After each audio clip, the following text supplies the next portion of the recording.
Is Chop Robinson the best edge rusher in the 2024 NFL draft? Well, in my mind, right now he is. And I haven't finished the class yet, but I love what Chop Robinson brings to the table. Not to mention, he's first team on the all-name team for this 2024 NFL draft. Let's talk about Chop Robinson here on the latest episode of SKOL Search. Welcome to Real Forno Show, hosted by Tyler Forness, the managing editor of USA Today's Vikings Wire, writer for the College Football Network, publisher of Substack Run In Shooter, host of The Good, The Bad, and The Hungry on the Voices of Wrestling Podcast Network, as well as a founding member of Vikings First and SKOL. Welcome, ladies and gentlemen, to another episode of SKOL Search. I am your host, Tyler Forness. With me, as always, is producer Dave. Dave, it's not quite the big round bellies, but it's close. Are you excited? Close. Hey, no, it's a position I played. I absolutely loved it.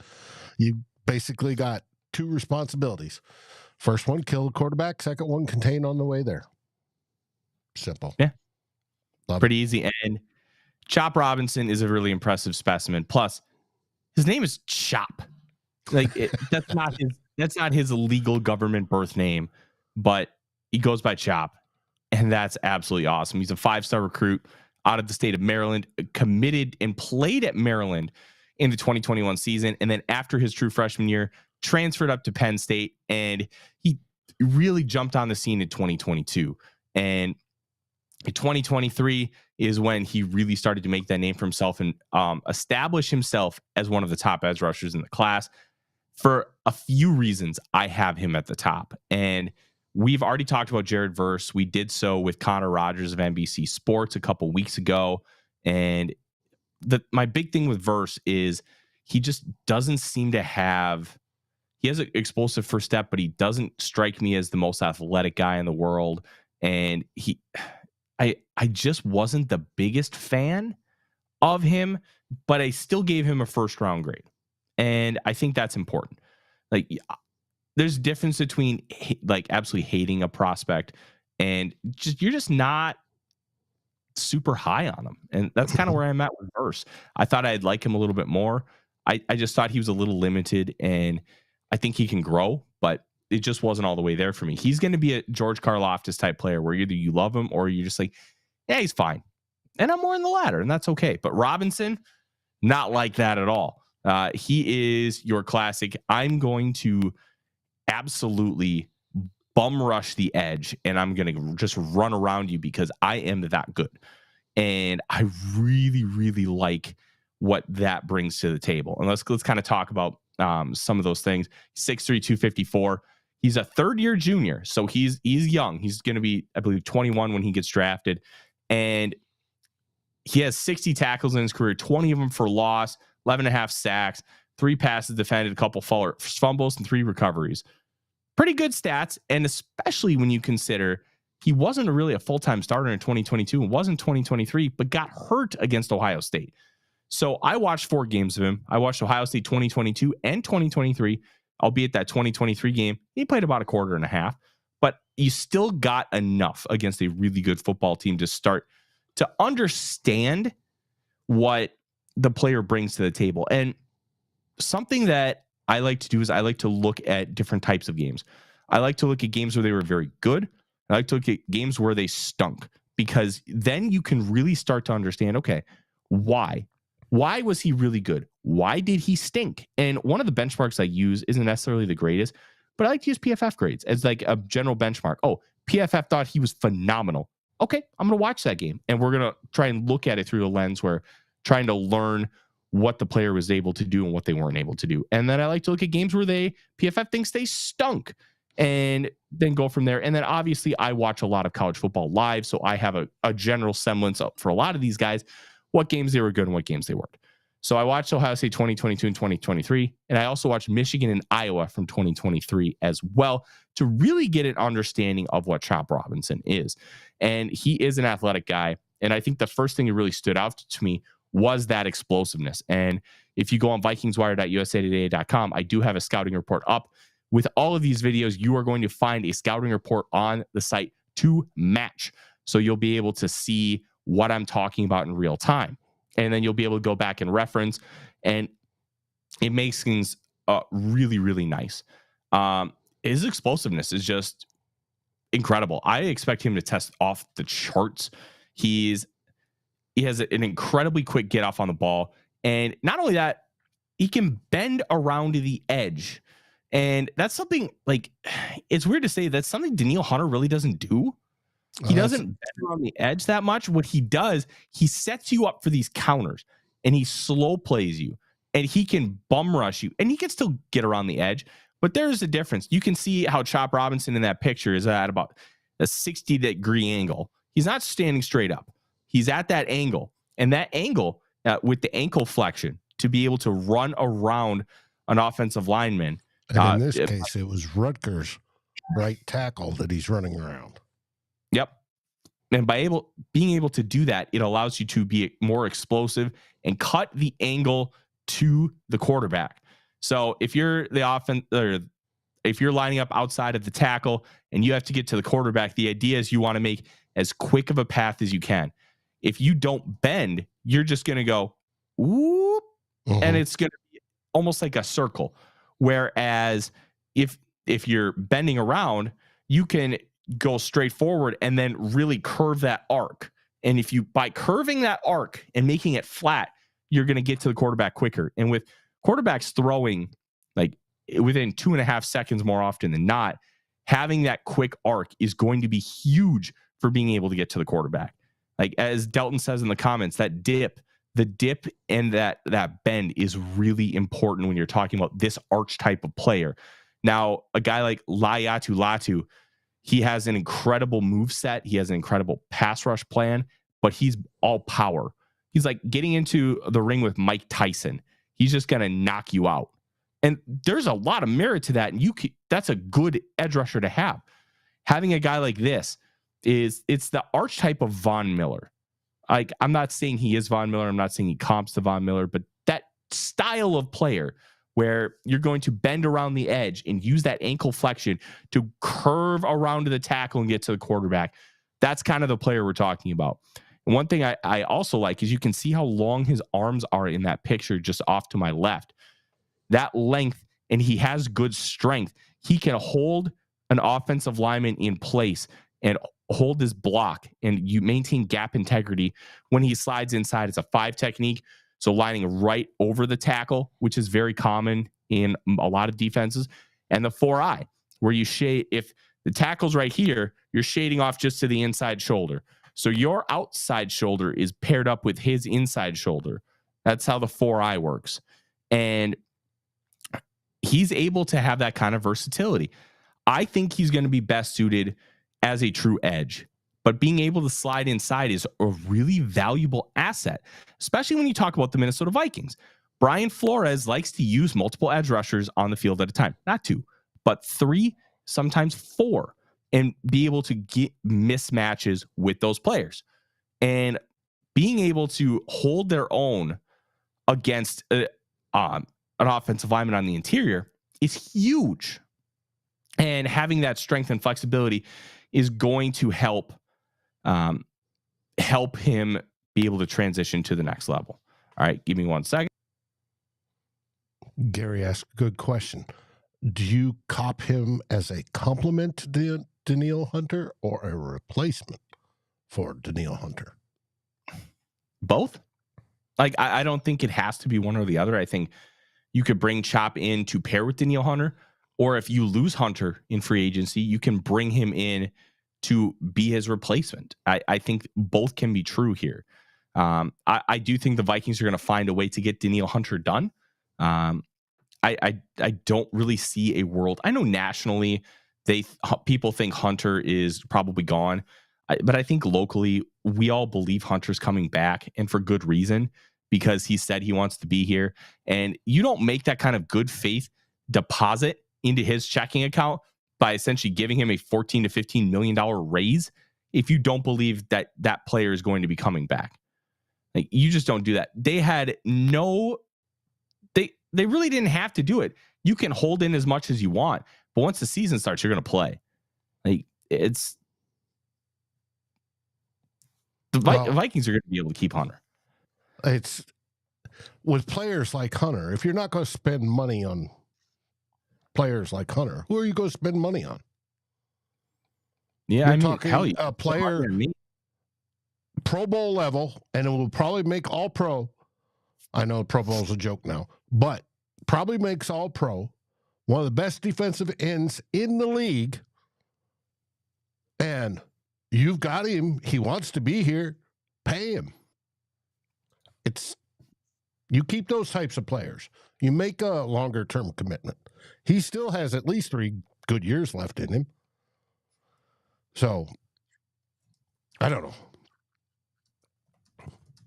Delton asks, you're saying he can anchor too? Yeah, he can kind of do a little bit of everything. I don't think he's the same type of player. Like Hunter, we know he has that grown man strength where he can be on the inside and he can thrive.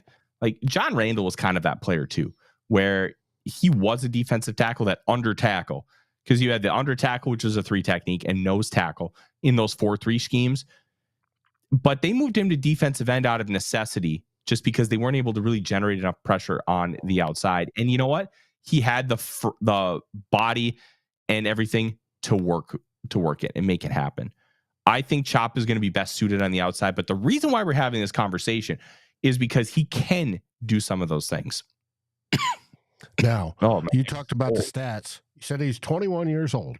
So that means he's probably still growing and could still put on more muscle. We know all NFL players coming out in the draft generally are at the point where they can put up more muscle unless they're 25-year-old quarterbacks.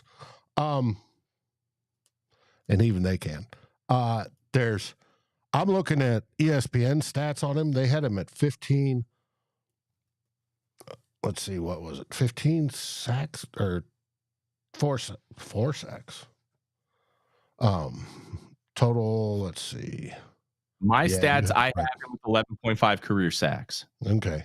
And but tackles, he's made tackles. He had a good year at Maryland, and then 22 at Penn State, and then obviously 23. They have him as a junior. Yep. So he's obviously declared a little early. I think that's a good idea and plenty of room to grow. Gary, I think in the Flores defense, I don't think it matters. I think he rushes his edges. I don't think you're going to see a lot of drop back and cover players. Well, what he's asking is he an outside linebacker and a 3-4 just edge rusher, but it's a stand-up guy. Chop can do both. He can put his hand in the dirt or stand up. I don't think you're going to have to pigeonhole him in a certain facet. You're not going to have to, he can only play in this style of defense.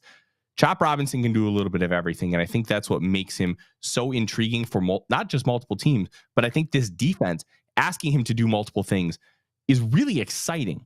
So I would like him best lining up off the edge and just being able to use that explosive get off on the ball, and then the ankle flexion. And ankle flexion, like, here's your ankle. You can bend that ankle and still run. That's kind of the idea of ankle flexion, where you can have that ankle bent and you can still turn the corner and do so with ease. So that's something that is really intriguing. Yeah, you can kind of see that ankle flexion if you look at that right foot. Like, that's the kind of thing he can do. And pair it with the idea of the gap versatility and the power to be able to hold a block with an offensive lineman. Those things all matter. And I'm really, really excited about the possibilities, but he's also a little raw. And it is a risk to take a player like this because the traits are so through the roof, but they're not fully refined. They're not fully developed yet. And that's a whole part of it. So let's talk about some of the deficiencies. He doesn't have the best pass rush plan. So think of a pass rush plan as a recipe in the kitchen. You need to go in knowing what you're doing and having the right ingredients to do so. If you go up against an offensive lineman without knowing what you're going to do on a specific snap, you're going to get washed out. You're not going to be able to be successful. And having that and being able to counterpunch. And this is where like the idea of being a boxer comes into play. Like if you know that Lennox Lewis is going to come at you with a bunch of jabs, you need to find a way to get him jabbing, and then you come across and get a hook right in the face. He needs to develop that area of his game a little bit more. He needs to continue to grow, but he's also a young player. He's 3 years out of high school. You can develop that, but you can't teach what he has as an athlete. Another area that is easily teachable is hands. You have the athleticism. Now you need to utilize those hands and develop some of that power and become a real puncher on the inside and get around the edge and do those things. Because if you can combine powerful and active hands with being able to bend around the edge and be an explosive athlete, that's when you're going to get the guys like Myles Garrett. Like those guys have everything: the active hands, the powerful moves, the pass rush plan, the explosiveness off the ball. You're not asking him to become Myles Garrett. That's an unfair level at the defensive end position. But it's also when you have all of those things, that's how you can put it all together and you can be a really complete player. Danielle Hunter, very complete player in the same vein. He's not quite as good, and that's okay, because that's a very good football player and a valuable piece to have on your defense. But there's a real question if he's ever going to be able to really activate those things, because just because you can learn and develop them doesn't mean you ever do. And that's one of the things with a guy like that. If he never figures out some of those little nuances, then you're not going to be able to really maximize his potential. And that's a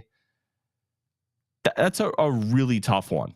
It's partially coaching, and because coaches can recommend you do certain things in the off season to help, whether it's fighting, to work on your hand skills, weights, training regimens, the whole works. They can help you do that. Next year, from what I gather, we have a new defensive line coach coming. Yeah, we do, because ours has already left. He went to Clemson about a month ago. Yeah, so you're going to get somebody that's coming in, either is already here or coming in, that's going to have their own approach and hopefully teach them ways to do this. I think under Zimmer, of course, we had Patterson, and Patterson was a great D-line coach. And what he did bringing up players, if Chop could get somebody like that, if the Vikings could, that knows what he's talking about when he's talking to D linemen and how to groom them so that they're better at what they do. Chop has the athletic traits to become very, very good. And that's what we hope for. Yeah. Gary asked me for a player comparison. I'm going to be 100% honest with you, Gary. I don't have one. So player comparisons need to be natural. They need to be, I see it, I feel it, I believe it. You don't just throw them out there. And I know a lot of people have comps for almost everybody. I don't go that way. It's got to feel right. Like Malachi Corley, the wide receiver from Western Kentucky, he is the archetype of Deebo Samuel. He is not Deebo Samuel, but if you want that type of player, that style of play, he's your guy. And that just feels natural. It feels right. And it's got to feel right when you watch them. You can't force it.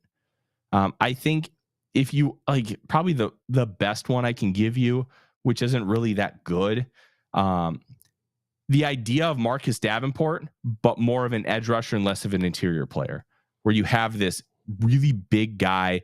Like Davenport outweighs him by 30 pounds because he can do a lot more, but you have a guy super explosive off the ball, being able to get around the edge and being able to attack the quarterback. That's kind of what Chop is.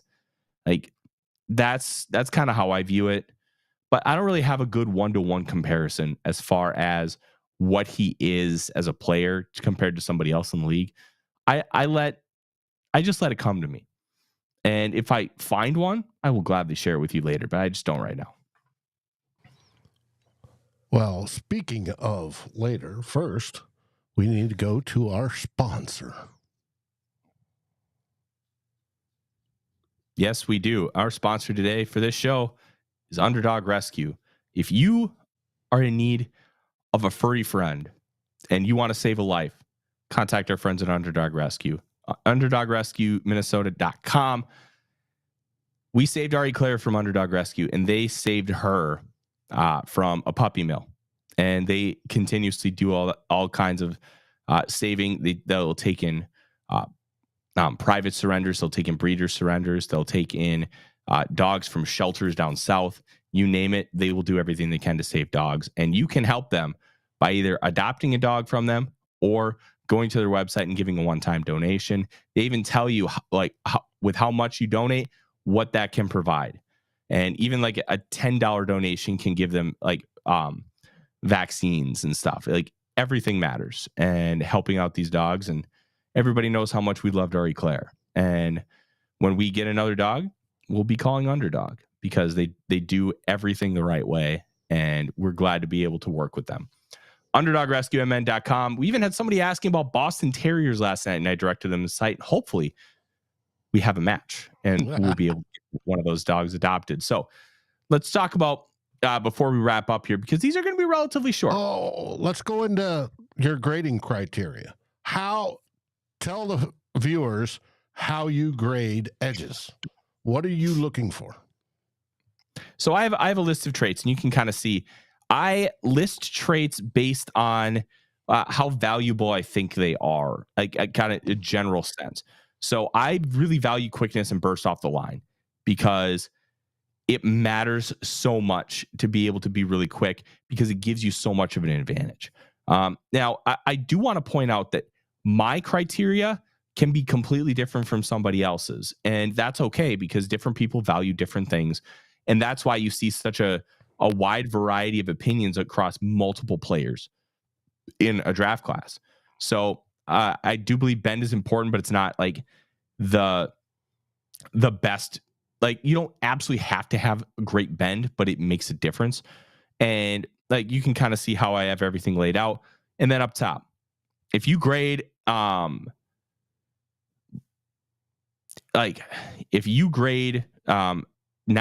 to 100, I view you as a perennial all-pro type player. I have one player in my time of doing this that has gotten that grade, and that's Trevor Lawrence. 90 to 95 or 94.99. I view you as like you can come in and be a Pro Bowler. And then if you're a day one starter, that is 85 to 9 or 89.99. Like, those are your standard first round grades. And then projected starter is like day two, a potential starter, and then day one special teamers round 4, backup special teamers round 5, round 6, potential backup, and then practice squad guys. Like, look, it's projections. Guys either meet, exceed, or don't even come close to meeting their projections all the time. So this is just kind of how I see where I see their game moving forward. And then as far as Chop Robinson goes, I do have him with, I believe it is an 88.3 grade. Gave him a first round grade. Right now, he is the number 1 player on my board, but I do boards a little differently than everybody else. Some people will stack their boards initially based on like live viewings and like some tape. I don't stack my board until I have a final grade. So he is number 1 on my board, but I only have 15 players watched so far. I will say last on my board is Bo Nix. I do not like Bo Nix. Bo Nix bad. We will talk in depth about him at some point down the line. Brian asked about Ivan Pace. I had Ivan Pace a 4th round grade. Kind of a spot starter type player, great special teamer, and a guy that you can use in a rotation heavily because of the skill set that he brings. I just worried that he wasn't going to be a true every down linebacker because of how he struggled to deconstruct blocks in coverage and also just move sideline to sideline. If you want him going north and south, almost like a running back, like a big running back. You don't want him going out to the sidelines. You want him just running between the tackles. That's kind of how I saw Ivan Pace. And I feel like my grade is pretty justified. And the fact that he went undrafted, to me, I think is ridiculous. But that's kind of how I view it. Here's a question from Gary as we kind of finish up and talk about Chop Robinson. Do I think he's more of a role player or potential Pro Bowler? How many years of development? I think you're going to see the max out of Chop Robinson within 3 years. You're going to see burst early, but you're going to see failure as well. Because when you're talking about a guy who's super athletic, in college, a lot of guys rely just on their athleticism because they don't have to learn nuance, because I can just out-athlete you. In the NFL, you can't do that. You could do that every once in a while, but you can't win and live like that. You have to learn finesse. You have to learn technique. You have to learn the ability to be able to win with counters and win with hands. You have to do those things. And that's why I put up this slide with PFF's grades and highlighted pass rush win rate. And this is one of those stats you hear differentiates a good edge rusher versus a bad edge rusher. You hear Daniil is usually in the 18 to 19% range, and he's one of the best in the league. This kid in college, mind you, is winning at almost a 21% win rate. That's good. That can translate into the NFL, and if it does translate and stays close to that height, like I said, he's going to be up there with Daniil and everybody else, and that's where his promise comes from. And you can see his PFF grades. PFF loves him, especially on the pass, and he's good against the rush as well. But especially against the pass and pass rushing. Yeah, I'm really excited for his potential, and I think that upside athleticism is going to be able to help him a lot and help him reach a ceiling that somebody else just isn't going to be able to accomplish. And I'm a big fan of Chop Robinson. He's not a member of the All Forno team, but he is a really, really talented football player. And I'm really excited to kind of see what happens with him throughout the process, because I think a great week of testing at the combine is going to take him up a lot of people's boards. Because right now he's my edge one. And unless Dallas Turner surpasses him, he's probably going to stay my edge one. So that is our show today, talking about Penn State edge Chop Robinson, the best name of most draft prospects. I will say one that's going to come close is Pitt wide receiver Bub Means. That's a real name. I wouldn't make this up. We are going to be back next week with a bunch more shows. We're going to talk about Texas defensive tackle Tavondre Sweat, which I know Dave is excited about being in Austin, and the fact that he is just one of those big rounder bellies. Oh, he is.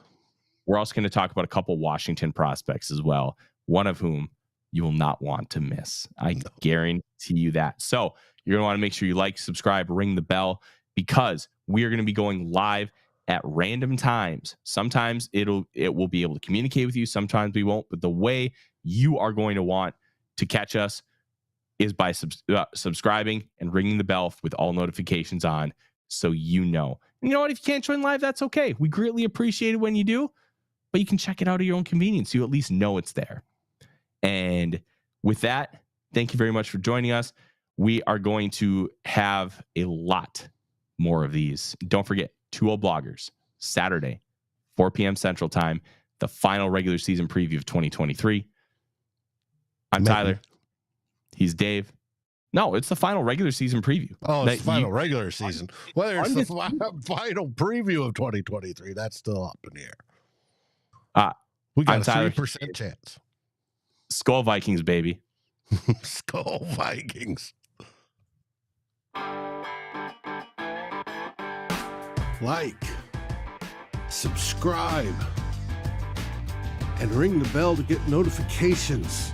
It helps us grow this community that we all love, our Minnesota Vikings. And on behalf of Tyler Forness and myself, Dave Stefano, thank you so dearly for watching The Real Forno Show. SKOL, everyone!